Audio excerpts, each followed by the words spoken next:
السلام علیکم ورحمۃ اللہ وبرکاتہ۔ ایک کلپ میں نے ریکارڈ کیا تھا، اس کے جواب میں ابھی مجھے ایک جوابی کلپ پہنچا ہے۔ اس میں کافی زیادہ تکلیف کا اظہار بھی کیا گیا ہے کہ میرے پچھلے کلپ سے انہیں تکلیف ہوئی کہ اس میں بقول ان کے بدتمیزی تھی، اور ساتھ ہی اس جوابی کلپ میں یہ دعویٰ کیا گیا کہ یہ لوگ بڑے ہی مہذب ہیں اور بالکل بدتمیزی نہیں کرتے۔ اور پھر آغاز ہی اس انداز سے کیا گیا کہ پورے مسلک کو اور پورے گروہ کو اپنی طرف سے گالیاں نکالنے کی کوشش کی کہ وہابی، اور آواز کو اس طرح سے نفرت انگیز کرتے ہوئے وہابی، نجدی، غیر مقلد، اس طرح کی باتیں۔ جبکہ میرے کلپ میں جس چیز کو بدتمیزی سمجھا جا رہا ہے، اگر آپ ان الفاظ پہ غور کریں گے تو وہ الفاظ اگرچہ سخت ہیں، لیکن وہ بدتمیزی کی بجائے یہ احساس اور ایک انداز سے خدا کا واسطہ اور خدا کا خوف دلانے کی کوشش ہے۔ اس میں بدتمیزی والا عنصر نہیں ہے، اور جو ان الفاظ کا مخاطب ہے وہ بھی کہہ لیں کہ پورا مسلک نہیں ہے، بلکہ مخصوص انداز سے مخصوص فعل کو، مخصوص شخص کو مخاطب کیا گیا ہے۔ اور پھر اس میں مفتی صاحب، امام صاحب، مولوی صاحب، اس طرح کے الفاظ میں نے استعمال کیے ہیں، اور یہ جو جوابی کلپ آیا ہے اس میں توں تکار پہ بندہ اترا ہے، اور جس مفتی صاحب کے کلپ کا جواب تھا ان کی طرف سے بھی جواب نہیں ہے۔ نامعلوم یہ ایک شخص ہے، پتہ نہیں کون ہے، لیکن اس کے باوجود تم کہہ کے، تو کہہ کے بات کر رہا ہے، اور ساتھ یہ بھی دعویٰ فرما رہے ہیں کہ جی ہم بہت ہی مہذب ہیں اور ہم بدتمیزی نہیں کرنا چاہتے۔ اور آخر میں جا کے جو منافق، رئیس المنافقین، یہ الفاظ بھی استعمال کیے ہیں، تو اس کی میں اس وقت پہ وضاحت بھی کروں گا، لیکن بہرحال شروع میں اس چیز کی وضاحت یہ کمپیریزن کر کے دینا چاہتا ہوں کہ یہ جو ادب کا اور تہذیب کا لبادہ اوڑھنے کی ناکام کوشش کی ہے، اور اس کے ساتھ ساتھ اپنی ہی اس میں مخالفت کی ہے،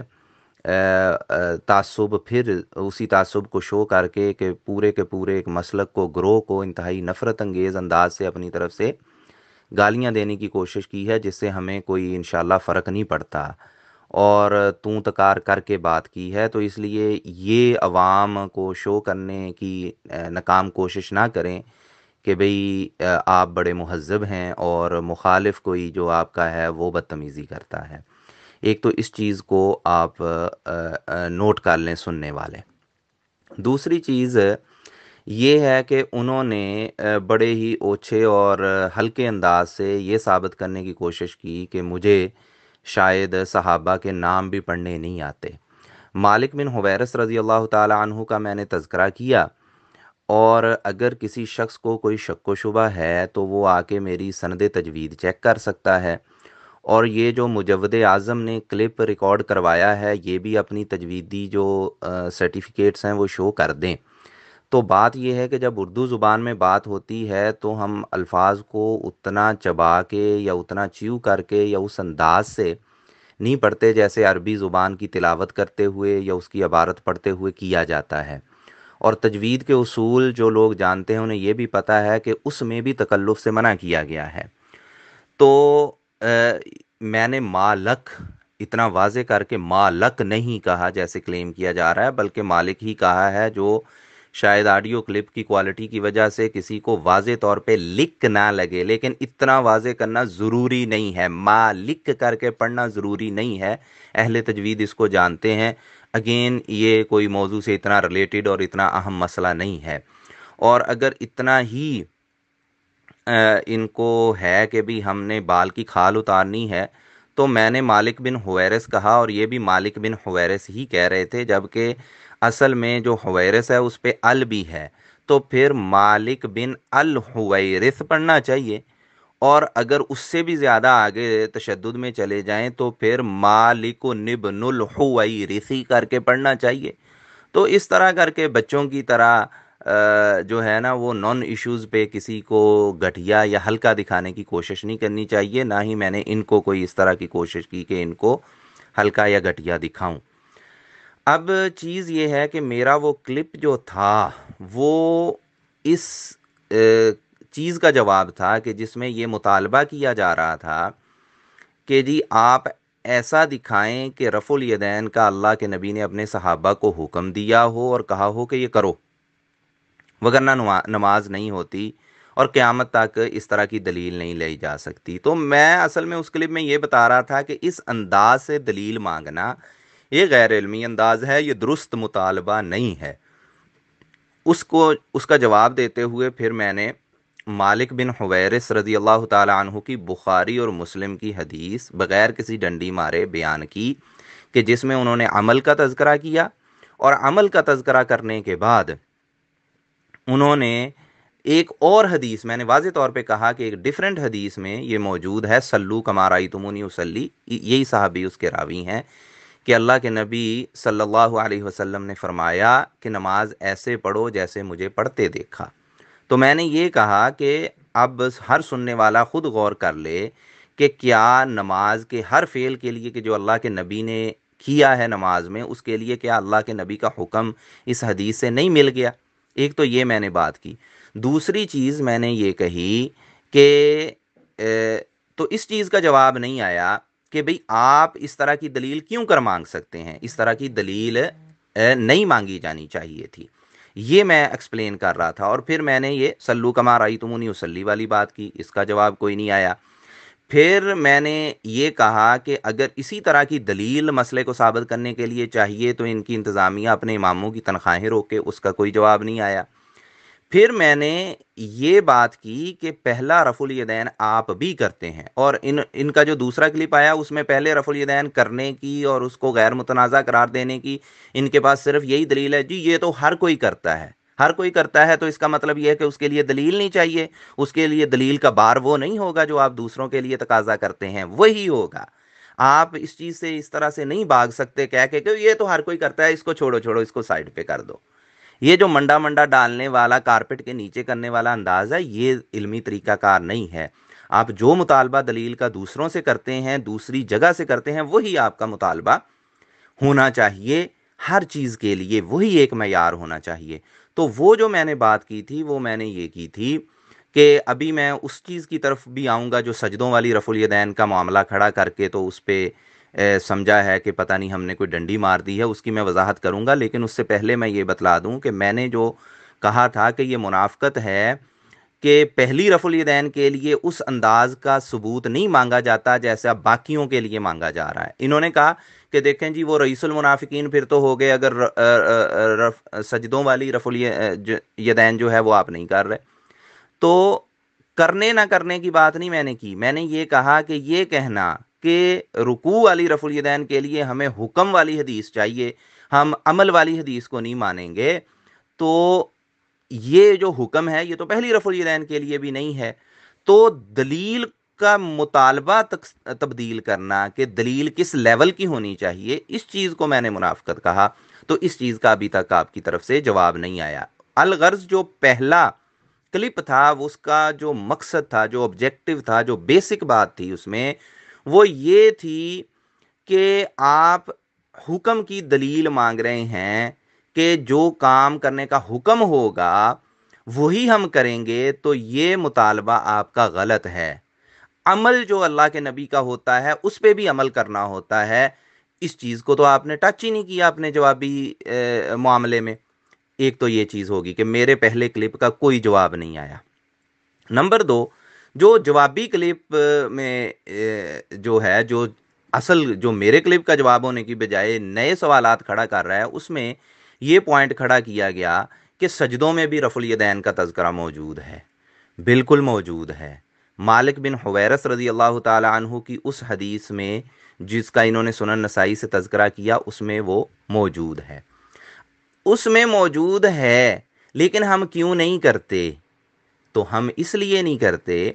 کہ صحیح بخاری میں عبداللہ بن عمر رضی اللہ تعالی عنہ سے حدیث موجود ہے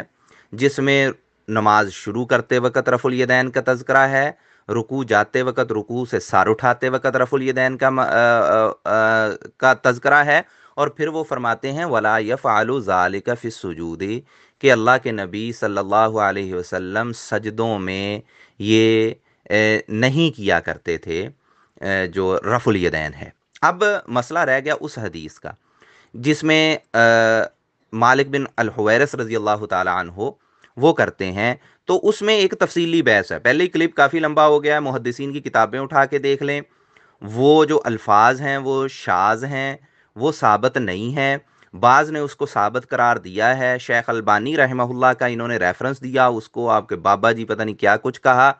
तो बात यह है कि हम ना तो इमाम अबू हनीफा रहमहुल्लाह की अंधी तकलीद करते हैं, ना शेख अलबानी रहमहुल्लाह की अंधी तकलीद करते हैं, हम तो दलील से बात करते हैं। एक छोटे से क्लिप में उसको एक्सप्लेन नहीं किया जा सकता। अगर उस हदीस पे और फिर ये अब्दुल्ला बिन उमर रदी अल्लाह ताला अन्हु की जो सही बुखारी मुस्लिम की हदीस हैं जिसमें नफ़ी है सजदों में रफ़ुल यदैन करने की, फिर बुखारी और मुस्लिम में मालिक बिन हुवैरिस रदी अल्लाह ताला अन्हु की जो रिवायात हैं बग़ैर सजदों के रफ़ुल यदैन के तज़किरे के, और फिर जाके सुनन नसाई में जो अहादीस हैं सजदे वाली, उनमें क्या तनाज़ा है मुहद्दिसीन का कि वो अल्फाज साबित हैं या नहीं है, और हमारा मौक़िफ़ है कि वो अल्फाज साबित नहीं है। उस पे अगर इल्मी बात करनी हो तो बात आके कर सकता है, लेकिन वो शख्स जो पहले जो सही साबित हैं वो तो अमल हदीस पे करे और फिर उन पे आके वो सजदों में रफ़ुल यदैन हमें कहे कि करना चाहिए। हम बैठ के देख लेंगे, और अगर अहादीस टेबल पे बैठ के इल्मी अंदाज से सही साबित हो जाए हमें कोई हरज नहीं, हम वो भी कर लेंगे, क्योंकि हम कोई तासुब वाले लोग नहीं हैं कि जो हमारे आबाओ अजदाद का मौक़िफ़ था हमने वही सही साबित करना है, बल्कि जो चीज़ इल्मी तौर पे सही साबित हो जाएगी हम उसको ले लेंगे। बाकी इन्होंने बात की तीसरी रकत वाले रफ़ुल यदैन की, तीसरी रकत शुरू करते वक्त रफ़ुल यदैन, तो वो हम करते हैं, हम उसके इनकारी नहीं है, वो हमारा अमल है, वो साबित है, वो हम करते हैं। फिर इन्होंने कहा कि जी मालिक बिन अल हुवैरिस रज़ी अल्लाह ताला अन्हु वाली हदीस इन्होंने बयान नहीं की, क्योंकि अवाम इनसे पूछेंगे कि इसमें तो कानों की लौ तक हाथ उठाने का तज़किरा है, तो आप तो ये छुपाते रहे हैं। तो ये इनकी खाम ख्याली है। हम ये हदीस बयान करते हैं, हम ये लोगों को बताते हैं कि हदीस में कंधों तक हाथ उठाने का भी तज़किरा है, कानों तक हाथ उठाने का भी तज़किरा है, हम तो बयान करते हैं। हम तो साथ लोगों को ये भी बताते हैं कि भाई इतने हाथ उठाओ कि उसका निचला हिस्सा कंधों तक चला जाए, ऊपर वाला हिस्सा कानों तक, अंगूठा कानों की लौ के करीब पहुंच जाए, ताकि सारी हदीसों पे अमल हो जाए। हम तो बयान करते हैं। ये आप कहाँ से सोच रहे हैं कि हम बयान नहीं करते या इसको छुपाते हैं? अच्छा, फिर इसके साथ साथ ज़ैली तौर पे, ज़िमनी तौर पे मैं कह दूं कि ये जो कान पकड़ते हैं, जैसे हमारे पंजाबियों में माफ़ी मांगने का तरीकाकार है, इसके की दलील कहाँ पे मौजूद है? कानों की लौ तक हाथ उठाने का तो तज़किरा है, कानों की लौ को पकड़ने का जैसे हमारे बच्चे करते हैं या बड़े करते हैं, जी मुझे माफ़ी दे दो, ये कानों को ऐसे करके उंगली से और अंगूठों से पकड़ने वाला जो तरीकाकार है, या कानों को टच करने वाला जो तरीकाकार है कि अंगूठे से कान को टच करना, ये जो दो अंदाज से करते हैं, ये कहाँ से साबित है? वो तो हदीस है कानों की लौ तक हाथ उठाने की, तो वो हम बयान करते हैं। तो आप इस खाम ख्याली से निकल जाएं कि हम उसको बयान नहीं करते। आखिरी चीज़ ये है कि अब इन्होंने इसमें एक नई बात कर दी कि इनके मुफ्ती साहब ने कहा है कि ये अहादीस हैं रफ़ुल यदैन वाली, लेकिन वो मनसूख हो गई, और मनसूख करने के लिए जो हदीस इस्तेमाल करने की कोशिश की। अब अभी अभी मैं इनका वो दावा भी बांडा फोड़ने लगा हूँ कि जो ये कहते हैं कि जी हमारा तो अंदाज़ है, हम सारी हदीसें तफसील से लेते हैं, कोई नहीं छोड़ते, डंडी नहीं मारते इन्वर्टेड कॉमास में। अब इनको मैं आपकी डंडी आपको ना इनकी डंडी दिखाता हूँ। हदीस सही मुस्लिम की है, मुख्तसर अल्फाज जिसमें सिर्फ ये है कि अल्लाह के नबी ने ये फरमाया कि भाई मैं तुम्हें क्यों देखता हूं, तुम अपने हाथों से इशारे करते हो जैसे सरकश घोड़ों की दुमें होती हैं। तो अ, ये इतना इतना जुमला है, ठीक है। अब उसमें ये किस हाथ हिलाने की बात है उस मुख्तसर हदीस में मौजूद नहीं, लेकिन वहीं पे हदीस मौजूद है, उसी चैप्टर में मौजूद हैं जिस चैप्टर का टाइटल इमाम नववी रहमहुल्लाह ने ये दिया है कि नमाज में सुकून का हुक्म और इस चीज से मुमानात के हाथ जो हैं उनके साथ इशारा किया जाए और उनको बुलंद किया जाए सलाम फेरते वक्त। ये उस चैप्टर में के अंदर हदीस है। अब कहेंगे चैप्टर टाइटल तो कोई दलील नहीं होता, नहीं दलील होता, कोई मसला नहीं। अब उसमें तफसीली हदीस देखें। जाबिर बिन समूरा रदी अल्लाह ताला अन्हु वो फरमाते हैं कि सल्लैतु मा रसूलिल्लाहि सल्लल्लाहु अलैहि वसल्लम, मैंने अल्लाह के नबी सल्लल्लाहु अलैहि वसल्लम के साथ नमाज पढ़ी। फकुन्ना इदा सल्लमना, तो जब हम सलाम फेरते थे, कुलना भी ऐदीना अस्सलामु अलैकुम अस्सलामु अलैकुम, तो अस्सलामु अलैकुम कहते हुए हम हाथों से इशारे करते थे, हाथ बुलंद करते थे। फ़नज़र इलैना रसूलुल्लाह सल्लल्लाहु अलैहि वसल्लम, तो रसूलुल्लाह सल्लल्लाहु अलैहि वसल्लम ने हमें देखा और फरमाया माशा अनुकुम, तुम्हारा क्या मामला है, तुशीरून भी ऐदीकुम, तुम अपने हाथों से ऐसे इशारा करते हो का अन्नहा अज़नाब खैलिन शुमुसिन, जैसे वो सरकश घोड़ों की दुमें होती हैं। इदा सल्लमा अहदुकुम, जब तुम में से एक सलाम फेरे, फल यल्तफित इला साहिबिही, तो वो सिर्फ अपने साथी की तरफ मुंह करे, वला यूमिउ बियदिही, और अपने हाथ से इशारा ना करे। अब देखें, सही मुस्लिम की हदीस के अंदर ये वाज़े अल्फाज मौजूद हैं कि ये जो मुमानत वाली हदीस है, ये सिर्फ सलाम के वक़्त हाथ से इशारा करने से रोकने के लिए है जब नमाज ख़त्म करते हैं। इसको मिस यूज़ किया, और ये आज से नहीं करते आ रहे। इसमें आप ये ना एक्सक्यूज समझें कि ये इनसे कोई गलती होगी होगी, ये इग्नोर हो गया होगा। नहीं, अबाओ अजदाद का ये तरीकाकार है कि ये इस हदीस को इसी अंदाज से डटाई के साथ इस्तेमाल करते हैं और इसकी तफसीली हदीस को छोड़ते हैं कि जिसके अंदर ये वाज़े तौर पे तज़करा है कि ये सलाम के मुताल्लिक ये बात है, उस वक़्त ये उससे मना किया जा रहा है, उस तरह इशारा हाथ से करने से सलाम के वक़्त। अब अगेन वही वाली बात आ जाती है कि आप पहली रफुल यदैन को सिर्फ ये कह के नहीं बचा सकते हो, ये तो सारे करते हैं, इसको छोड़ो जी। नहीं, अगर आपके नजदीक ये वाली मुमानत रफुल यदैन हर एक रफुल यदैन से है, तो पहली रफुल यदैन क्यों करते हैं, उसकी ये मुमानत क्यों नहीं बनती। और आखिरी चीज ये कि जब किसी चीज को मनसूख करना होता है ना, तो उसमें यह भी साबित करना पड़ता है कि पहला हुक्म कौन सा है, बाद में आने वाला हुक्म कौन सा है। ये आप कैसे साबित करेंगे कि पहले कौन सा था बाद में कौन सा था, अगर ये होता। बहरहाल वो तो यहाँ पे मामला ही नहीं हुआ। यहाँ पे मामला ये है कि ये वाली जो हदीस है, जो जिसमें मुमानत है, ये सलाम के वक़्त हाथ फेरने से मुमानत है। हदीस के अंदर इसकी वजाहत मौजूद है, उसको मिस यूज़ किया है हदीस को। मुझे ये बतला रहे थे, मैंने अपना जो मौक़िफ़ था, मौक़िफ़ सिर्फ ये था कि भाई आप पूछ रहे हैं रुकू से, आपने सब्जेक्ट तय किया कि हम रुकू से उठते और रुकू में जाते, रुकू से उठते वाली रफुल यदैन का हुक्म हमें दिखाया जाए। तो उन दो जगहों पे रफुल यदैन का जहां पे हदीस में तज़करा था, मालिक बिन अल हुवैरिस रजी अल्लाह तआला अन्हु की, वो मैंने बयान किया, और उसके साथ साथ मैंने बयान कर दिया सल्लू कमा रअयतुमूनी उसल्ली, क्योंकि हुक्म दिखाना मकसद था कि हुक्म पूरी नमाज का ही हमें हुक्म है कि अल्लाह के नबी की तरह हम पढ़ें।